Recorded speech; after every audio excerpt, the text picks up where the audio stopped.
will of the American people. We made strong statements in opposition to it, and we took action. Some of it has been publicly reported, and some of it has been disclosed to members of Congress in a classified setting. We were successful in thwarting their efforts in the 2018 election, and I want to salute all of those who were responsible for that effort. And in 2020, I believe the same can be said. We'll know more as we sift through the evidence. But this latest disclosure is really troubling. We believe that beginning in March of this year, that the Russians started compromising our cybersecurity network in many different ways. Every day, there's a new disclosure of another agency that reports that they have somehow wheedled their way into this important critical information. How much they know, what they've gained, how much they've compromised us, we don't know yet. It certainly is unnerving, and it deserves a very thorough investigation as to how we failed.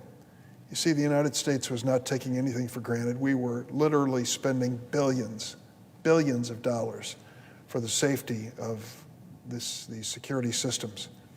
And we knew that included in those systems was information which is essential for the protection of the United States. To think that that has been compromised at the hands of one of our implacable foes is certainly unnerving.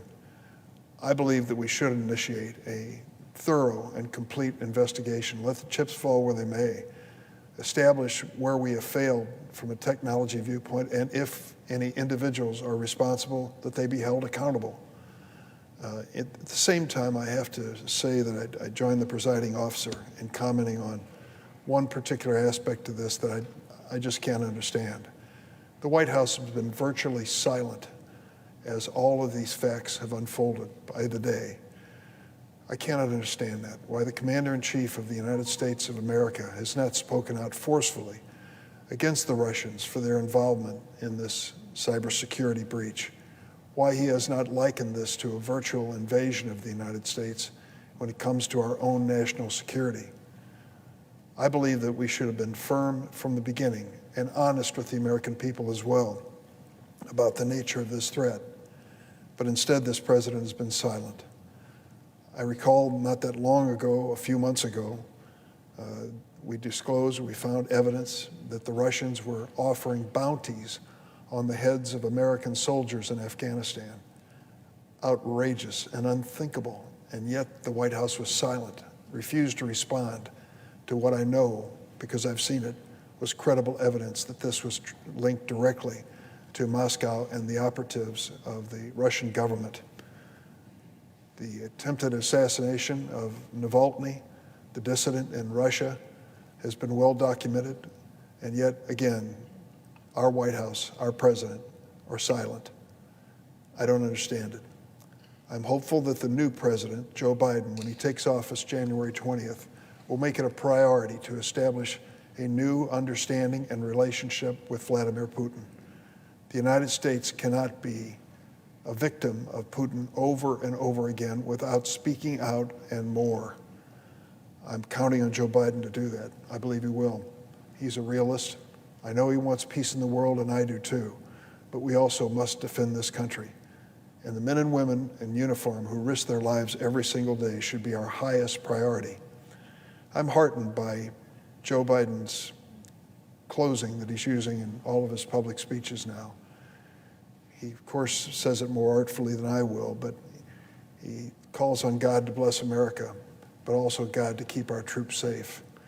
I'm sure it has special meaning to him, since the death of his son, Beau, is a reminder of the sacrifices that not only the men and women in uniform, but their families make for us every single day. I hope that that continues to be the watchword of his administration. Mr. President, there's not much activity on the floor of the Senate today. I hope there will be before the end of the day. The leaders in the Senate and House, Democrat and Republican, as well as the White House, with Treasury Secretary Mnuchin, are fast at work, we're told, establishing a COVID-19 relief bill.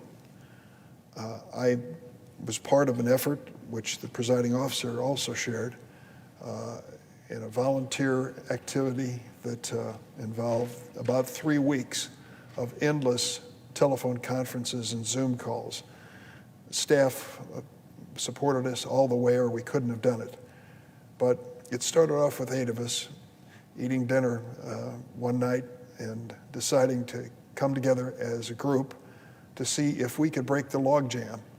You see, the whole notion of COVID-19 relief was dead in the water. For some reason, no action, no activity. We remembered back in March when Congress, and particularly I remember the Senate, by a vote of 96-0, passed on a bipartisan basis the largest relief bill in the history of the United States, over $3 trillion in the CARES Act, which was for addressing and fighting the pandemic as its first priority, but secondly, trying to rescue our foundering economy. Thank goodness we did that, and we came together. And we hoped that it would be a short-lived requirement, but it turned out to be much longer. Many of us anticipated by the middle of this year, that things would have come under control, but we know sadly that's not the case. And so there's been a call ever since to step back into this theater of confrontation with this pandemic and the weakening economy. But for some reason, and I won't point fingers, we've been unable to reach any bipartisan agreement. Well, 8 of us, willful senators, 4 Democrats and 4 Republicans, set out to try and get the conversation started and see what we could agree on.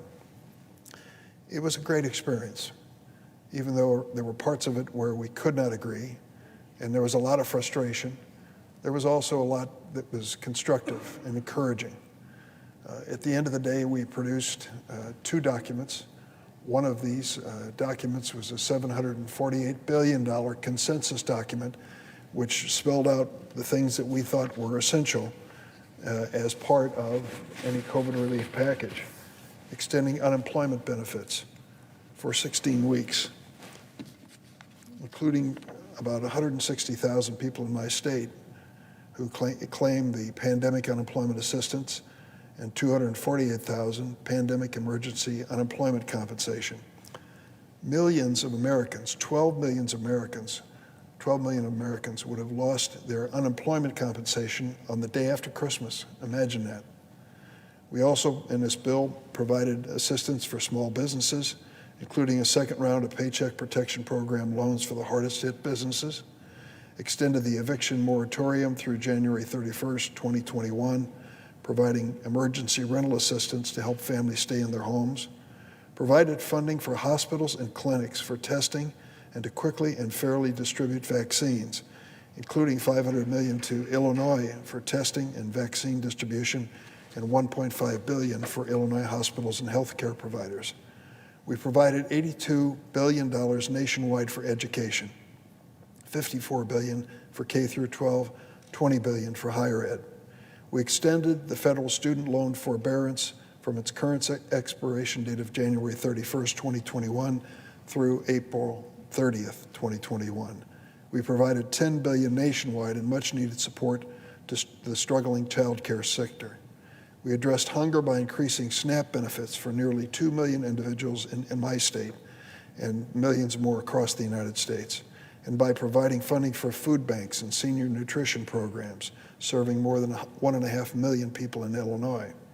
We provided billions for transit, including hundreds of millions of dollars for Illinois transit agencies and help for Amtrak as well. Provided billions for airports, including millions of dollars for Illinois airports and airline relief as well. Provided more than $1 billion in funding for Amtrak to prevent further furloughs. Provided millions in payroll support to protect jobs of thousands of Illinois airline workers, and provided funding to help struggling Illinois bus companies to keep their workers on the job. That's not the end of the list by any means. Part of the money that we put in here is for the logistics of the vaccinations, which are now going to take place across the United States. We provided some. I think the negotiators are adding to the amount, and I applaud them for that. What we left out of this, I think, was significant too.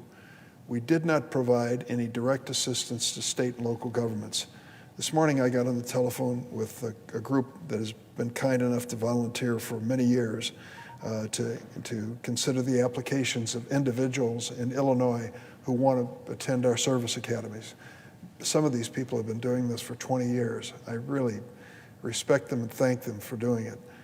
I try to take myself out of that consideration so no one can ever claim political consideration was taken in any way. One of the persons who did become part of the meeting this morning was Skip Lee. Skip's the mayor of Sterling, Illinois. And he said to me, "Senator, do you provide any help in COVID relief for towns like Sterling, Illinois?" And I said, "Skip, there'll be some help, I think, but it won't be the kind of help that I wanted. I do believe we should help state and local governments." Now, I have been reminded by the presiding officer and others that every state is not the same. Every locality is not the same. Some have suffered real losses in revenue directly related to COVID-19, and some have prospered. It just depends on your circumstances. In my circumstance, the state of Illinois has paid a heavy price as a state, and the localities as well. We do not include the direct relief for state and local governments, which I had hoped would be part of this agreement. I hope we can return to that issue soon, very quickly after the first of the year, and perhaps with the new president, and find a way to provide this relief. The alternative is awful. I know what's going to happen to a lot of the local budgets. Police officers are going to be furloughed, firefighters, teachers, healthcare workers. Just at a moment in time when we need them the most, many of these communities will be unable to continue providing those very fundamental services to keep us safe. So I hope we can get back to that as quickly as possible. Finally, Mr. President, let me say that we're all anxious to fund this government. At midnight tonight, the continuing resolution, which we passed several months ago, expires. It would be a real tragedy if we saw this government come to a close for any reason, at any time. And certainly at this moment, when our economy is so tenuous and our worries are so large over the health care of our nation, we shouldn't allow this to occur. I pray that the negotiators will be able to spend good time today and report to us soon that they have reached an agreement. It is time for us to get our work done, and like Senator Inhofe is going home to his 61st anniversary, many of us are anxious to return to our homes and families. We won't have the expansive Christmas this year that we have had in the past. Won't be reuniting with children and grandchildren who really make the holiday. But we're looking at the long run, and the long run is we want to be around for next Christmas, when instead of one tree, we're going to have two to make up for this year. I yield the floor. The clerk will call the roll. Mr. Alexander.